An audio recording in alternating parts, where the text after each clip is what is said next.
Currencies हैं, जो भी बीते समय में जितनी भी करेंसीज का इवोल्यूशन हुआ है या फिर हमने देखा है कि किस तरीके से करेंसीज जो हैं, अब मेरा मानना ऐसा है कि जब हम हिस्ट्रीज को देखते हैं, जो भी हमारी हिस्ट्री होती है, हम उसको अगर समझते हैं प्रॉपरली या उसको Recording अंडरस्टैंड in करते हैं, progress. तो उसके अकॉर्डिंग हम फ्यूचर को भी प्रिडिक्ट करने की पॉसिबिलिटीज ला पाते हैं। प्रेजेंट्स पे तो हम हमेशा ही फियरफुल होते हैं, बहुत सारी चीजों को लेकर के सोचते हैं कि फ्यूचर कैसा होगा, लेकिन जब हम पीछे पलट करके देखते हैं कि हमने कितनी अचीवमेंट्स या फिर कितने तरीके से अपने आप को हैंडल किया है, तो जाकर के हमें फ्यूचर के लिए भी एक समझ पैदा होती है।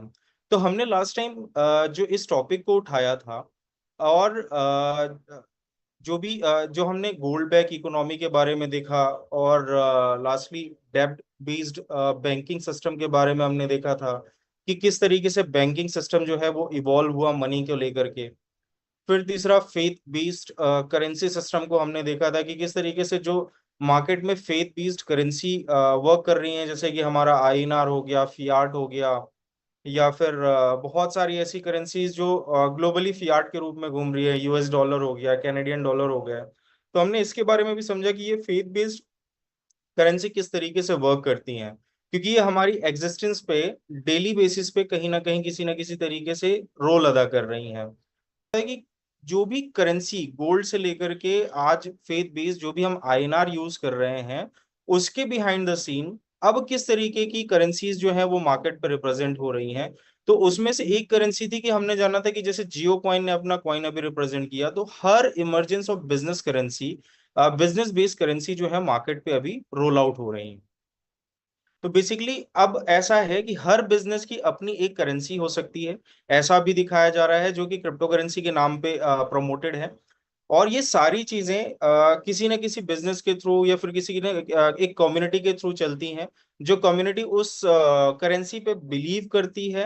चाहे वो किसी भी तरीके से उस बिजनेस मॉडल पे करती हो, चाहे वो अर्निंग पे करती हो, या फिर किसी भी चीज पे, जब वो करेंसी अपने फेथ को उस पर्टिकुलर क्रिप्टो करेंसी पे दिखाती है, तो उस करेंसी की सर्टेन वैल्यू डिसाइड होती है। अगर किसी भी चीज की कोई वैल्यू होती है, आप अगर समझते हैं कि हम कोई भी बिस्किट का पैकेट अगर खरीदते हैं या फिर 100 का नोट अगर हम लेकर के घूमते हैं, तो वो 100 का नोट इसलिए वैल्यूएबल है क्योंकि सामने वाला पर्सन उस चीज को एक्सेप्ट कर रहा है। तो बेसिक सा पॉइंट है। और इसी अगर 100 के नोट को अगर मैं जंगल पे लेकर के चला जाऊं, तो वो 100 के नोट का सिर्फ एक कागज के नाम पे वैल्यू रह जाएगी। तो यहाँ पे सिर्फ और सिर्फ बिलीव की बात है कि कौन सा व्यक्ति इस चीज को एक्सेप्ट कर रहा है। तो हमने जब शुरुआत की थी, कहीं ना कहीं हमारे पास मुश्किल से 100 या 200 लोग रहे होंगे, लेकिन आज इतनी बड़ी कम्युनिटी है कि 5 5 लाख से ज्यादा लोग हमारे इस करेंसी को ट्रस्ट कर रहे हैं। तो मैं जस्ट यही बताने की कोशिश कर रहा हूं कि मिस्टर मिंट एक बिजनेस है और उसके बिहाइंड द सीन एक करेंसी है। और करेंसी के prices in the sense stock market की तरह ऊपर नीचे हो सकते हैं। और दूसरी जो सबसे बड़ी बात है कि बिलीव, ये जो सिस्टम है किस तरीके से क्रिएट हुआ। आज जो हम टॉपिक इसके थ्रू उठाएंगे, वो टॉपिक है कि किस तरीके से सिस्टम जो है वो इवॉल्व हुआ है। और ये जो क्रिप्टो करेंसी या फिर ब्लॉकचेन टेक्नोलॉजी का जो एक यूज केस है ओनली क्रिप्टो करेंसी का, वो किस तरीके से मार्केट पर रिप्रेजेंट हुआ, हम उसके बारे में जानेंगे। देखिए, सबसे पहली बार अगर मार्केट पे कोई करेंसी रिप्रेजेंट हुई है जो कि सर्वाइवल कंडीशन पे, जो कि आज तक सरवाइव कर रही है, उसको हम बोलते हैं बिटकॉइन। तो बिटकॉइन आज भी कहीं ना कहीं सरवाइव कर रहा है। और इसके पीछे इसकी सोच और इसकी थिंकिंग, ये किस तरीके से रिप्रेजेंट हुआ और इसके सर्वाइवल के तहत क्या क्या कंडीशंस खड़ी हुई थी, ये क्यों आया था, उसके पीछे का बेस मॉडल क्या था जो वो रिप्रेजेंट हुआ, उसके बारे में हम समझने की कोशिश करेंगे। तो हमने देखा है कि 2007 में जो मॉर्गेज क्राइसिस हुआ था, आप में से बहुत सारे लोग शायद नहीं जानते होंगे इस चीज को, लेकिन 2007 में यूएस का एक मॉर्गेज क्राइसिस था जिसकी वजह से पूरी की पूरी इकोनॉमी जो है वो डाउनफॉल पे चली गई थी। डाउनफॉल पे चली गई थी इन द सेंस लोगों का फेथ खत्म हो गया था कि जो गवर्नमेंट, जो हम फियाट आज यूज कर रहे हैं, जिसको हम आईएनआर बोलते हैं या यूएस में हम यूएस डॉलर बोलते हैं, वो करेंसी जब फेल हो गई थी तो लोगों का बिलीव खत्म हो गया था कि ये करेंसी किस तरीके से फेल हो सकती है, और मतलब जो गवर्नमेंट के द्वारा दिया हुआ एक फेथ है वो भी किस तरीके से फेल हो सकता है। क्यों उसकी बिहाइंड द सीन उसकी प्रॉब्लम्स और वो सारी चीजों को समझते हुए जब 2007 का क्राइसिस आया वो मॉर्गेज क्राइसिस के तहत। अब क्यों आया था वो क्राइसिस? क्योंकि उस टाइम तक जो हमने इससे पहले देखा कि गोल्ड बैक करेंसी या डेट बैक करेंसी जो भी कर्जे के तहत ली जाती है वो करेंसी, वो सारे के सारे मॉडल्स इस वक्त तक फेल हो चुके थे। तो 2007 में ये जब क्राइसिस हुआ तो एक तरीके का इंट्रोडक्शन दिया जाता है यहाँ पर कि significantly economic event not only disturb the global financial. जो 2007 में मॉर्गेज मॉर्गेज आप सभी समझते होंगे कि मॉर्गेज जो है, अ, जब हम कोई भी घर, प्रॉपर्टी या किसी भी तरीके का कोई भी प्रॉपर्टी जब हम बैंक में गिरवी रखते हैं और उसके तहत बैंक हमको लोन देता है, उस लोन की प्रोसेस को हम मॉर्गेज बोलते हैं। या हम कोई घर खरीदने के लिए जाते हैं तो उस घर की एक सर्टेन वैल्यू होती है, उस सर्टेन वैल्यू के बिहाफ में हमें लोन मिलता है, और वो पैसा हम उस घर को खरीदने या फिर उसको रन बिल्ड करने पे लगाते हैं। तो जब इस तरीके के लोन की प्रोसेसेस जब बहुत ज्यादा बढ़ गई 2007, मतलब 2007 से पहले ये प्रोमिसेस आए जिसमें जो फियाट है वो बहुत तेजी से अपने मार्केट को या फिर बहुत सारे लोगों के बीच में रोल आउट होना चालू हुआ, जो भी हम आईएनआर बोलें। तो 2007 के क्राइसिस मतलब उस टाइम तक एक ही घर को एक ही घर को बैंक में एक लूपहोल हुआ करता था जो कि एक ही घर को उसकी वैल्यू से ज्यादा में लोन दे देता था। अगर किसी घर की कीमत है, मान लेते हैं कि 1 लाख मतलब 1 करोड़ की उस घर की कीमत है, और उस घर पे अगर 2 करोड़ का लोन दे दिया जाए, मान लेते हैं कि उस घर की कीमत ही केवल 1 करोड़ है और उस घर पे 2 करोड़ का बैंक के द्वारा लोन दे दिया जाए, तो क्या वैल्यूएशन सेट होगी? बिल्कुल नहीं होगी। तो उस वक्त में यही चीजें बैंकिंग के थ्रू की जा रही थी। सारे बैंक्स जो हैं वो लोन ऑफर कर देते थे, और उसी पैसे को फिर से वो बैंक के पास आ जाता था, फिर से वो उसको दूसरे होम लोन के लिए ऑफर कर दिया करते थे। तो इस तरीके से जो पैसा शायद था भी नहीं बैंकों के पास में, वो भी लोन के तहत में घूम रहा था। एक ही प्रॉपर्टी को 2 या 3 बार उसको लोन पे दे दिया गया था, और वो सारी चीजें कहीं ना कहीं इस तरीके से कर रही थी। अब जैसे ही ये क्राइसिस इम्पैक्ट हुआ, ठीक है, जैसे ही ये क्राइसिस इम्पैक्ट हुआ, एक प्रॉब्लम जो इकोनॉमी ने फेस की या फिर जो भी लोगों ने फेस की, वो सारी चीजें जब दिखाई दी तो एक ग्लोबल इम्पैक्ट हुआ। यूएस की वजह से जितनी भी गवर्नमेंट इकोनॉमी थी, चाहे वो इंडिया की बोले, चाहे चाइना की बोले, चाहे किसी भी जगह की बोले, वो सारी की सारी इकोनॉमीज जो हैं वो एक दूसरे के साथ अटैच थी, और वो भी सारी की सारी फॉल हुई। जैसे अभी हम देख रहे होंगे कि हमारा रुपीज भी फॉल हो रहा है as compare to US dollar. तो जो रुपीज फॉल हो रहा है in the sense US dollar, एक यूएस डॉलर पहले जो 82 रुपए 80 रुपए में मिला करता था, वो अभी 87 रुपए 87 रुपीज में मिल रहा है। तो कहीं ना कहीं रुपीज का भी इसी तरीके से जो फॉल होता है वो आया उस टाइम पे, और बहुत सारी गवर्नमेंटल इकोनॉमी जो है वो फेल हुई, और लोगों का जो ट्रस्ट था उस फियाट करेंसी के ऊपर में, वो बिलीव जो है वो कम हुआ एक तरीके से देखा जाए तो। तब उस टाइम पे जैसे ही लोगों का फेथ उस गवर्नमेंट करेंसी से जब कम हुआ, तब आप देखेंगे कि 2007 के ही टाइम पे एक नई टेक्नोलॉजी रिप्रेजेंट हुई जिसे हम कहते हैं ब्लॉकचेन। ब्लॉकचेन पहले से एग्जिस्ट करती थी। ये सिर्फ एक रिकॉर्डेशन तकनीक थी जिसमें लोग अपने डेटा को रिकॉर्ड करके रख सकते थे, वो भी डिसेंट्रलाइज वे पे। अब मेरा मानना यह है कि जब भी कोई बड़ी परेशानी आती है उसके साथ ही सॉल्यूशन उसके अंदर ही छुपा होता है, और उस सॉल्यूशन के साथ ही कुछ ना कुछ नया पैदा होता है। तो हमने दो अगर हम पीछे 2007 पे जाकर के देखते हैं तो उस टाइम पर हमारे सामने मार्केट पे एक नई करेंसी जो कि सातोशी नाकामोटो के नाम के व्यक्ति ने रिप्रेजेंट की, जो कि बनी हुई थी ब्लॉकचेन टेक्नोलॉजी के ऊपर में, जिसका नाम था उस करेंसी का, मात्र उस करेंसी का नाम था बिटकॉइन।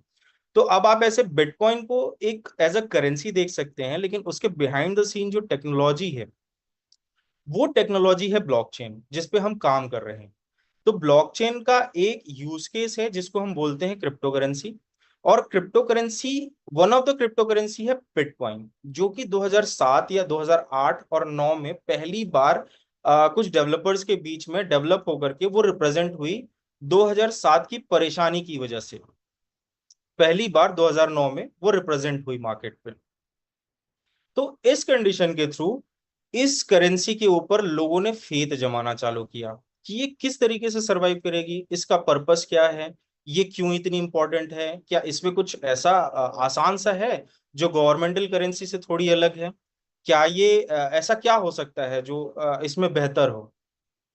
तो सिमिलरली जब ये 2009 से लेकर के 2011 तक का सफर तय की जब बिटकॉइन ने, तो इसकी कम्युनिटी मात्र यूएस के छोटी सी जगह पे, बहुत सारे यूएस हो या फिर चाइना हो, बहुत ही छोटे कॉलेजेस में रोल आउट हुआ करता था बिटकॉइन, फॉसेट्स के थ्रू या फिर बहुत ही लिमिटेड क्वांटिटी में और बहुत ही तरीके से एक छोटी कम्युनिटी के बीच में ट्रेड हुआ करता था।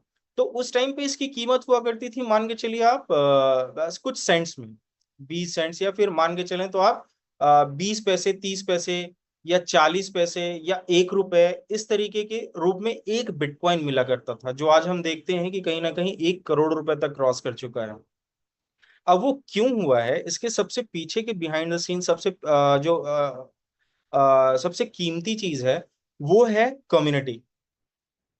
हम हमेशा बात करते हैं कम्युनिटी के बारे में। तो बिटकॉइन की कम्युनिटी पहले हुआ करती थी, मान लेते हैं कि 2000 या 3000, लेकिन आज की डेट में अक्रॉस द ग्लोब हर कोई व्यक्ति बिटकॉइन को जानता है और किसी ना किसी तरीके से बिटकॉइन को होल्ड करता है। और कम्युनिटी होल्ड करना ही मात्र नहीं, उस चीज को एक्सेप्ट करने की कैपेसिटी भी रखती है। अगर मैं कोई चीज किसी व्यक्ति को दे रहा हूं, मैं तभी तक दे सकता हूं जब तक वो ले सकता है। तो अब समझेंगे 2009 में जब ये छोटा सा जब बिटकॉइन था जिसकी वैल्यू कहीं नहीं थी, वो जब रिप्रेजेंट हुआ, तो किस तरीके से रिप्रेजेंट हुआ, और उस टाइम पे उसकी कीमत या फिर चार्टिंग कैसे वो वर्क करता था, और किस तरीके से उसका सिचुएशन जो क्रिएटेड हुई थी, वो सारी चीजें थी।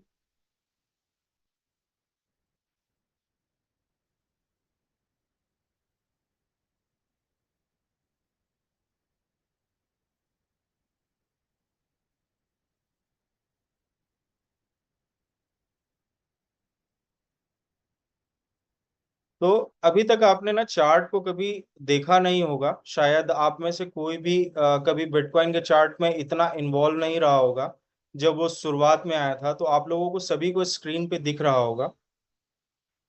जब बिटकॉइन शुरुआत में आया था तो हम देखेंगे तो अभी बहुत कहीं पे ये आपको, ये मैं जो बात कर रहा हूँ ये है 2013 की बात, 2012 से 2013 की।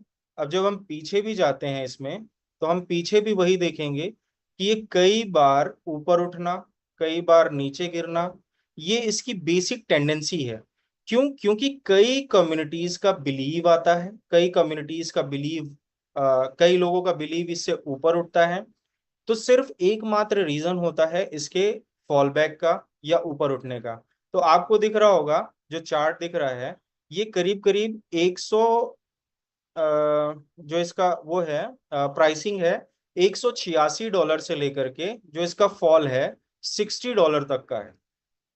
मतलब अपने से 3 गुना डाउन चीजों को लेकर के।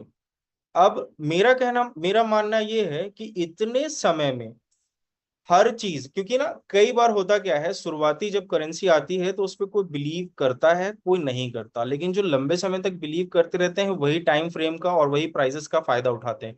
क्योंकि हर बार अगर वो चीज सरवाइव करने वाली है, उस पर बिलीव है, तो वो किसी ना किसी तरीके से सामने आएगी, और उस पे नए लोग भरोसा करेंगे, और वो फिर से उसका प्राइस ऊपर जाएगा। तो जैसे बिटकॉइन को हमने इतने लंबे समय से देखा, वो चलता रहा, कई बार वो $60 के नीचे गया, कई बार वो नीचे जाता जाया, और आज की डेट में करीब करीब 2012 से 2011 से लेकर के हम देखें तो आज 2025 में बैठे हैं, उसको करीब करीब 12 या 13 साल लग गए इस जगह पे आने पे। अब उसकी क्वांटिटी और बहुत सारी चीजें, डिफरेंट डिफरेंट चीजें जो है मैटर करती है उसके प्राइस वैल्यू पे। तो इस वजह से उसका जो डिफरेंशिएशन है वो है। अब जैसे ही हम वापस अपने प्रेजेंटेशन पे आते हैं, जैसे ही हमने देखा कि 2007 के प्रॉब्लम की वजह से एक बिटकॉइन क्रिएट हुआ, और उस बिटकॉइन क्रिएशन के जो की फीचर्स थे या फिर उस पे जो बिलीव करने का जो ट्रस्टेबिलिटी फैक्टर्स थे, वो कहीं ना कहीं ऐसे थे, जैसे कि हमने देखा कि डिसेंट्रलाइजेशन, ट्रांसपेरेंसी थी उसमें, सिक्योरिटी थी। अब डिसेंट्रलाइजेशन किस तरीके से था, क्योंकि वो पब्लिक अपने आप में ही होल्ड करती थी उसको, उसकी ओनरशिप पब्लिक के हाथ में थी, चाहे वो डिसेंट्रलाइज वॉलेट पे रखें, उसका कोई भी सेंट्रलाइज कंट्रोल नहीं था गवर्नमेंट के पास में। वो इसलिए इस तरीके से सरवाइव करी, और धीरे धीरे उसका अडॉप्टेबिलिटी बढ़ता गया। तो यहाँ पर तीन फैक्टर जो हैं इस पूरी करेंसी के मॉडल के, मतलब जो डिसेंट्रलाइज या क्रिप्टो करेंसी के फैक्टर्स को रिप्रेजेंट करते हैं, वो दिखाई देते हैं: decentralize, transparency and security, and then other. उसके बाद हुआ the evolution of crypto currency. Crypto currency अपने आप में आज की डेट में ग्रो करते हुए पिछले 12 या 13 सालों में, जो उसने एक ब्रॉडर एस्पेक्ट्स लिया है, या फिर हम बोलें कि जितने भी लोगों ने इसको गेन किया है, जितने भी लोगों ने इसको अब एक्सेप्ट करना चालू किया है, हम मैं ये भी बोल सकता हूँ कि 2 साल या 3 साल पहले आप में से कोई भी होगा जो इस चीज को ओन नहीं करता होगा, लेकिन आज की डेट में किसी ना किसी तरीके से, चाहे आप डॉज बोलें, चाहे मिस्टरमेंट बोलें, चाहे किसी भी चीज पे बोलें, एज इट इज किसी ना किसी क्रिप्टो करेंसी को आप होल्ड कर रहे हैं। और ये आज की डेट में हर किसी बिजनेस का अपना एक खुद का करेंसी है, जो कि उसकी ट्रेड परफॉर्मेंस को ध्यान देता है। हमने लास्ट टाइम भी इस चीज को समझा था कि ये किस तरीके से मार्केट की अडॉप्टेबिलिटी को इंक्रीज कर रहा है। अब ब्रॉडर इम्पैक्ट आ चुका है, आज के डेट में इतना बड़ा इकोसिस्टम खड़ा हो चुका है, बाइनेंस से लेकर के, हम ये सारी चीजें आज से 7 से 8 साल पहले कभी एग्जिस्ट नहीं करती थी। 3 साल पहले शायद जो भी प्रोजेक्ट्स हैं, स्टेपमेंट, मिनफोर्स, ये सभी एग्जिस्ट नहीं करते थे, लेकिन आज की डेट में जो 5 लाख से ज्यादा लोग हैं वो एग्जिस्ट करते हैं। आने वाले प्रोजेक्ट्स में मे भी हैं कि 1 करोड़ ऑफ पीपल एग्जिस्ट करेंगे, तब भी टोकन यही होगा, इस प्रोजेक्ट की करेंसी यही होगी, होल्ड करने वाले, यूज करने वाले, वो सभी बदलते जाएंगे, लेकिन करेंसी ऑफ मोड इस बिजनेस का यही रहेगा। इसका प्राइस वैल्यू इसकी डिमांड के अकॉर्डिंग होगा, जितने ज्यादा लोग इसको परचेज करना चाहेंगे उतनी ज्यादा होगी। और टाइम के साथ में लोगों का बिलीव खत्म होता है, लोगों का, आज आप बिटकॉइन होल्ड करते हैं, कल आप बिटकॉइन नहीं करेंगे तो इथेरियम करेंगे, कल इथेरियम नहीं करेंगे तो किसी और चीज को करेंगे। जब बिलीव करते हैं तब वो करेंसी का प्राइस ऊपर जाता है, और जैसे ही आप उससे हटते हैं तो उस करेंसी का प्राइस ऑटोमेटिकली नीचे जाता है, क्योंकि वो बिजनेस को बिल्ड करने के लिए एक टाइम फ्रेम लगता है, एक समय लगता है, और सारी चीजें इंक्लूड होती हैं। तो यहाँ पे क्रिप्टो करेंसीज आज की डेट में हम देख रहे हैं कि बहुत ही लेवल्ड वे पे, एक कॉस्मिक वे पे, हर कंट्री में जो रेगुलेशंस हैं वो रिप्रेजेंट हो रहे हैं, और बहुत सारी चीजों पे आज की डेट में ये खड़ा हो रहा है। तो हम, जैसे हमने बोला ना कि अभी तक जैसे हमने देखा कि किस तरीके से करेंसियां अपने आप को बदलती हुई आई। पहले गोल्ड यूज हुआ करता था, उसके बाद दूसरी जो करेंसीज हैं, तांबे पीतल, वो यूज हुआ करती थी। फिर हमने देखा कि पेपर मनी आया, गोल्ड बैकिंग की वजह से आप गोल्ड रख दीजिए, और उसके बाद फिर आप पेपर मनी यूटिलाइज कर सकते हैं, जो फियाट है वो आप यूज कर सकते हैं। उसके बाद जो आया, वो आज भी हम फियाट यूज कर रहे हैं, लेकिन उसके बाद अभी हम फियाट की जगह डिजिटल ई रुपीज यूज कर रहे हैं, यूपीआई यूज कर रहे हैं, जो कि कहीं ना कहीं कागज नहीं है शायद। और उसके एवज पे हम बिजनेसेस पे भरोसा करके किसी ना किसी तरीके से किसको होल्ड कर रहे हैं, इन करेंसीज को होल्ड कर रहे हैं। तो हम देखेंगे टाइम टू टाइम हर चीज का एक इवोल्यूशन आया है, और हर चीज किसी ना किसी तरीके से पोस्टपोन्ड हुई है और प्रिपोन्ड हुई है, और उसके तहत उसमें कुछ ना कुछ बदलाव आए हैं। तो इन सारी चीजों को जब हम समझते हैं, तो हमारा एक बिलीव पैदा होता है उस इंडस्ट्री के ऊपर में। और अब ये समझिए कि उस समय बैंक्स सारे के सारे, जहां पे भी हम फियाट यूज किया करते थे 2007 में, वो सारे के सारे बैंक्स बंद हो गए, डिफॉल्ट हो गए, उनमें लोगों का पड़ा हुआ पैसा लोगों को वापस नहीं मिला। तो जब बैंक्स इस तरीके से हो सकते हैं, और उसके बाद जब डिसेंट्रलाइजली ये करेंसी आती है, तो डिसेंट्रलाइज तरीके से आप अपनी करेंसी का ओन करते हैं, होल्ड करते हैं, और उसके ओनर भी आप हैं। आपके पास है वो चीज, और बिजनेस उस चीज को ग्रो करता है। और बिजनेस जितनी ज्यादा कम्युनिटी उस करेंसी के लिए आपके पास लेकर के आता है, उस करेंसी की वैल्यू उतनी ज्यादा इंक्रीज होती है।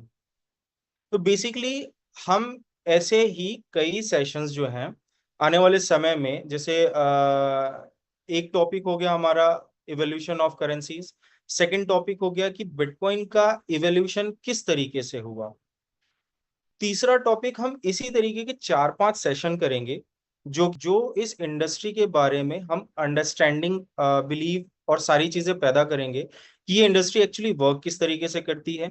और जब हमको पता चलेगी कि ये इंडस्ट्री वर्क कैसे करती है, तो हम इस पे और ज्यादा बिलीव कर पाएंगे, या फिर उसकी अंडरस्टैंडिंग के अकॉर्डिंग हम और अच्छे डिसीजंस ले पाएंगे। तो ये सारे अपॉर्चुनिटीज कॉल पे, जो भी आपकी अपॉर्चुनिटीज कॉल होती हैं वो एज इट इज होंगी जब भी हो रही हैं। लेकिन बीच में एक आधा सेशन हम इस तरीके का या बेहतर तरीके का, जो भी इस इंडस्ट्री को स्टेप बाय स्टेप या स्टेप बाय स्टेप हम कंट्रोल, हम जो भी एजुकेट करने की कोशिश करेंगे, या इस इंडस्ट्री से रिलेटेड जो भी जानकारी है वो हम देने की कोशिश करेंगे इस जगह पे। आगे की चर्चा के लिए मैं इनवाइट करना चाहूंगा हमारे को founder mister Rahul Bhadauria sir को। आज हम हमारे साथ हैं वो, तो हम उनको भी सुनना चाहेंगे। तो प्लीज राहुल सर। अभी बहुत अच्छी जानकारी दी है वीरेश सर ने। क्रिप्टो करेंसी के इवोल्यूशन के बारे में जो बताया और जो जानकारी हमें मिल रही है, आप मानो ये जो जानकारी आपको मतलब फ्री ऑफ कॉस्ट मिल रही है, ये आपको कहीं नहीं मिलेगी जो आपको मिश्रण प्रोवाइड कर रहा है ना। क्योंकि हम जिस इंडस्ट्री में काम कर रहे हैं और जिस इंडस्ट्री में हमें अपना फ्यूचर बनाना है, क्योंकि ये सभी को पता है कि क्रिप्टो और वेब 3 का फ्यूचर बहुत ब्राइट है। आने वाले सभी इंडस्ट्रीज कहीं ना कहीं वेब 3 में ट्रांसफॉर्म हो रही हैं, माइग्रेट हो रही हैं। तो उस इंडस्ट्री में क्रिप्टो करेंसी ही एक ऐसा मीडियम होगा जो कहीं ना कहीं पेमेंट गेटवे के तौर पे यूज किया जाएगा, और इसको एज ए ग्लोबल करेंसी के तौर पे सारी कंट्रीज कहीं ना कहीं धीरे धीरे एक्सेप्ट करती जा रही हैं। आप देखो यूएस में आ, जो हमारे नए प्रेसिडेंट हैं डोनाल्ड ट्रम्प, वो कितना अग्रेसिवली काम कर रहे हैं, नए नए रूल्स लाते जा रहे हैं, नए रेगुलेशंस लाते जा रहे हैं, टैक्सेशन को और ज्यादा इजी करते जा रहे हैं। तो यूएस जिस चीज को करता है, कहीं ना कहीं जो रेगुलेशन फॉलो करता है, तो बाकी कंट्रीज तो ऑटोमेटिकली उनको फॉलो करती ही करती हैं। ठीक है, तो आने वाले समय में जिस तरीके से आज यूएस में रेगुलेशंस को बहुत इजी बनाया जा रहा है क्रिप्टो करेंसी और टेक्नोलॉजी को ध्यान में रखते हुए, वैसे ही आने वाले समय में और भी कंट्रीज, जिसमें इंडिया का भी मैं नाम लूंगा, इंडिया को मिला के कई बड़ी कंट्रीज भी क्रिप्टो को लेके या ब्लॉकचेन टेक्नोलॉजी को लेके या और भी टेक्नोलॉजी को लेके एक रेगुलेशंस को इजी बनाएंगे। हालांकि इंडिया में रेगुलेशंस तो ऑलरेडी है, बट जो टैक्सेशन का अभी जो परसेंटेज हाई है, वो कहीं ना कहीं अब इजी होगा। क्योंकि यूएस इस मतलब वर्ल्ड में मानता हूँ लीड करता है टेक्नोलॉजी वाइज या रेगुलेशंस वाइज। तो अगर यूएस कोई चीज इजी कर रहा है, तो बाकी कंट्रीज को ऑटोमेटिकली करना पड़ेगा। तो ये हम सबके लिए अच्छी बात है कि ये रेगुलेशंस इजी हो रहे हैं, टैक्सेशन कम हो रहा है। तो इसकी शुरुआत यूएस कर चुका है, बाकी कंट्रीज भी फॉलो करेंगी। तो ये जो जानकारी हमको मिल रही है, और आने वाले समय में जिस तरीके से फ्यूचर हमारा वेब 3 का है, तो कहीं ना कहीं हम सब तभी उस इंडस्ट्री का या टेक्नोलॉजी का एडवांटेज उठा पाएंगे जब हमें उसकी अंडरस्टैंडिंग होगी, नॉलेज होगी। तो आज वीरे सर के माध्यम से जो जानकारी हमें मिल रही है, जैसे वीरे सर ने बताया कि आने वाले हम दिनों में कई और भी सेशन करेंगे, उसमें और भी जो नए सेशंस होंगे उसमें और भी नई जानकारियां दी जाएंगी। तो ये कहीं ना कहीं हम सबको लर्न करना चाहिए, हमारे लिए अपॉर्चुनिटी है। क्योंकि अगर हम फ्यूचर में अपना इस इंडस्ट्री में फ्यूचर सिक्योर करना चाह रहे हैं, अपने आप को एक इस इंडस्ट्री में इन्वॉल्व करना चाह रहे हैं, तो ये जानकारी ही, ये नॉलेज ही हमें बहुत ज्यादा बेनिफिट देगी कि हम इस इंडस्ट्री को प्रॉपर तरीके से और ज्यादा यूटिलाइज कर पाए। तो मैं बस यही बोलूंगा कि आप सभी लोग इन सेशंस को अटेंड कीजिए, और जो जानकारी आपको मिस्टर के द्वारा मिल रही है, आप उसको प्लीज उसको एक्सेप्ट करिए, उसको लर्न कीजिए, क्योंकि ये जानकारी आपको कोई और कंपनी नहीं देगी। तो मिस्टर मिंट को थैंक यू मैं भी बोलना चाहूंगा कि मैं मिस्टर मिंट का पार्ट बनाऊं, और हम सबके लिए गौरव की बात है कि हम मिस्टर मिंट के पार्ट बने हैं। और ये जो जानकारी है, ये जो विजन लेके हम चल रहे हैं, तो डेफिनेटली कि इंडिया में कहीं ना कहीं, इंडिया में तो खैर ठीक है, बट मेरा बिलीव है कि वर्ल्ड में हम एक नया पहचान बनाए। इंडिया में लोग इतने एजुकेट हों इस इंडस्ट्री को लेके, इस टेक्नोलॉजी को लेके, कि गवर्नमेंट भी मजबूर हो जाए कि नहीं यार, इंडियन कम्युनिटी इतना कैसे एजुकेट है, इंडियन एजुकेट है, तो कहीं ना कहीं उनको भी मजबूर हो जाए कि हमको कुछ और अच्छे बेटर रेगुलेशंस बनाए जाए, हम अपनी आवाज उठा पाए अगर हम एजुकेट रहेंगे तो। तो ये बहुत अच्छी शुरुआत है। तो थैंक यू वीरेश सर, ये एक बहुत यूजफुल और नॉलेज शेयर करने के लिए। तो बस यही बोलना चाहूंगा और मैं ज्यादा समय नहीं लूंगा, so thank you so much. Viresh sir ने और राहुल सर ने बताया कि ये पूरा सिस्टम ही एजुकेशन का है, और जो भी लोगों का डाउट्स होता है, जो प्रॉब्लम्स होती हैं, वो शॉर्ट टर्म के लिए वो बेसिकली एजुकेशन ना होने की वजह से होती है, नॉलेज ना होने की वजह से होती है। सब लोगों से रिक्वेस्ट है कि आप लोग बेसिक नॉलेज लें चीज़ों को, और जितने भी हमारी मीटिंग्स होती है उसमें कनेक्ट हुआ करें, चीज़ों को समझिए। मिस्टर मिंट पूरा एंटायर इकोसिस्टम है, ये कोई शॉर्ट टर्म का गेम नहीं है। इसमें फ्लक्चुएशंस होगा, वो सारी चीज़ें होंगी जो हर एक फंडामेंटल प्रोजेक्ट्स में होता है। जो आपने शुरू से देखा हुआ है कि प्रमोद सर ने समझाया कि हमारा फंडामेंटल टोकन किस तरह से वर्क कर रहा है, और जितने भी आज तक वर्ल्ड में अभी तक जितने भी बड़े प्रोजेक्ट हुए हैं, सबका आप पूरा ग्राफ उठा के देखेंगे पिछले 5 साल 10 साल का, तो सब देखें कहाँ से कहाँ, मतलब 80% 90% तक भी डाउन हुए हैं वो सब। तो ये फ्लक्चुएशन एक पार्ट है पूरे इकोसिस्टम का, किसी भी प्रोजेक्ट्स का। तो वो हमें हमारी जो मानसिक स्थिति उसको बहुत ज्यादा मतलब इम्पैक्ट नहीं होना चाहिए। और जब भी आपको चीज नीचे मिलती है उसको खरीदना चाहिए, और आपको जो ऊपर मिलती है उससे वैसे आपकी वैल्यू बढ़ती है। सेम जैसे कोई गोल्ड है, आपको गोल्ड का रेट डाउन होगा तो आप उसको बाय करेंगे। जब रेट डाउन बढ़ेगा मतलब आपका असेट बढ़ता चला जाता है। तो जब हमारा रेट डाउन है तो आपके पास चांस होता है उसको मैक्सिमम नंबर ऑफ एमएनटी का या जो भी करेंसी आप रखते हैं उसको अपने पास कलेक्ट करने के लिए। ये राइट टाइम है हम लोग एंट्री करने के लिए। और इसका फ्यूचर जिस तरह सर बता रहे हैं, हम लोग हमारा ब्लॉकचेन सारी चीजें इकोसिस्टम डेवलप हो रहा है, वो अल्टीमेट है, प्योर फंडामेंटल है, स्ट्रांग है, विजन क्लियर है। थोड़ा सा वेट कीजिए और सपोर्ट कीजिए। दूसरा, आप लोग पूरा जिस तरह से काम करें 2024 में, पूरा उसी से प्लानिंग कीजिए, वर्किंग कीजिए, अपना गोल सेट कीजिए। और शिप डेफिनेटली बोलूँगा 2025 2024 से बहुत बड़ा होने वाला है, ये डिसाइडेड है पहले से। आप सब लोग मिलकर काम करते हैं, व्यवस्थित करते हैं और बहुत सारे आगे बढ़ते हैं।